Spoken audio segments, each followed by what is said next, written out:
Good morning and welcome to another video blog. Today is Monday morning. I am in my garage for those of you who have never been in here. I'm in the process actually of trying to get it cleaned up. I think we've got some questionable weather coming this week, so I wanted to make sure that I took a couple minutes to see if I could clean it up. We had been using it all summer for the band to practice in, but now fortunately we have another facility to do that with, so trying to clean this up and get it back so Becca can park the van in here when the weather's not so nice. But you know, I was cleaning this morning, and it just occurred to me as I was kind of cleaning some stuff up. I've had quite a few conversations with people that are maybe new to church or new to the Crossing, and they've been asking me questions about how long does it take to get used to going to church, or how long does it take maybe to deal with an issue that's in your life. And frankly, as we're all in the process of cleaning up things that we either like or dislike or feel like God wants us to improve in our life, we have this mindset in America that everything's fast. You know, we go and we take a pill and something's fixed overnight, or we go and we have a surgery and we don't have any more problems. But I'm not sure that God usually works that way. I think sometimes He can, but the reality of it is it seems like in most of our lives it's a process, and it takes some time.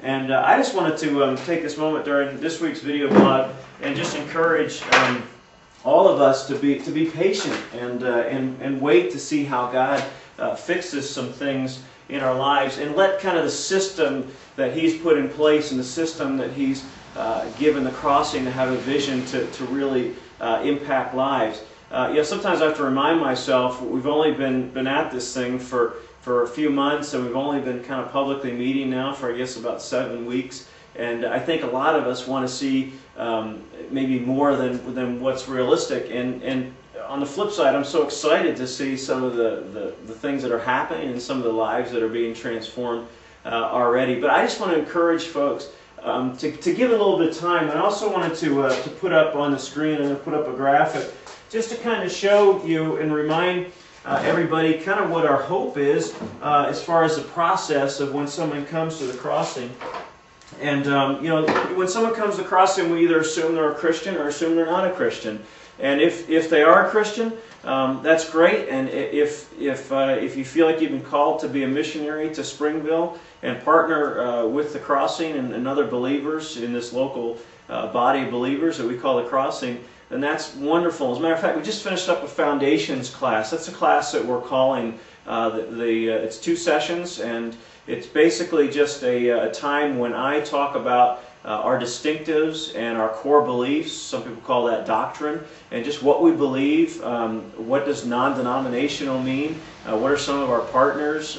What does it mean to be a mission church plant and not a fully constituted church yet? And some of those questions that maybe you're having, I would really encourage you. We're going to be offering that class in another few weeks. That you don't want to miss that, because it will help you fill in the blanks of some of the things that you may be thinking. One of the blanks that I keep hearing from folks that I want to just briefly talk about is that if you're not a believer, or maybe you're a new Christian, or maybe you've been a Christian for a long time, but you've got questions about kind of the basics of Christianity, the tenets that Orthodox Christianity believes. We offer a 6-week class that Keith Clark is doing on Thursday nights, and I know that he's already started that class, but I'm sure if you kind of hopped in, he could catch you back up to speed. And it just gives you the assurance of what it means to be a believer. It's not terribly complicated stuff, but it is really, really important.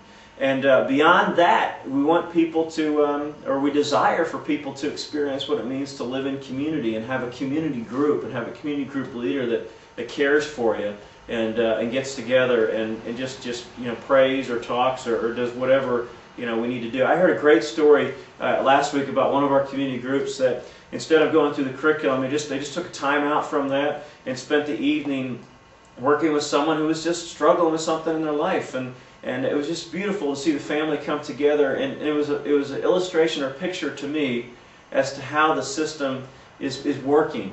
And sometimes it takes time, and we just have to allow ourselves or put ourselves in those positions And maybe you're a new Christian, and once you get through that cornerstone class, and then maybe you experience the foundation class, and then you're in the community groups. That's our goal, that's our vision, that's our hope for the Crossing, that you'll be able to experience God in a new and a refreshing way. And then the last thing that we really want people to do is find out what it means to serve.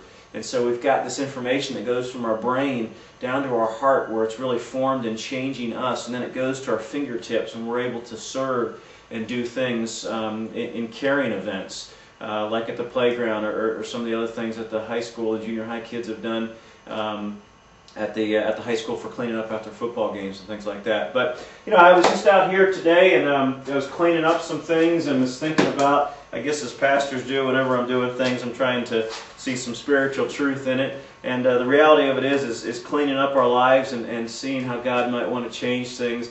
It takes time. It's taken me all summer to get this stuff back in order for the winter time.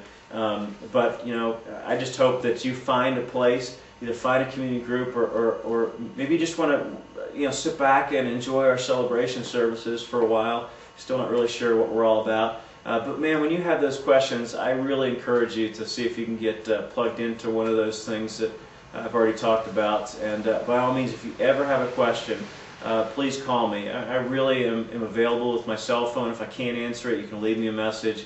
And I want to be as available to folks as humanly possible. So again, it's good to talk to you, and I hope you have a great rest of your week. And you know what? If Christ doesn't return first, hopefully I'll see you on Sunday. So take care.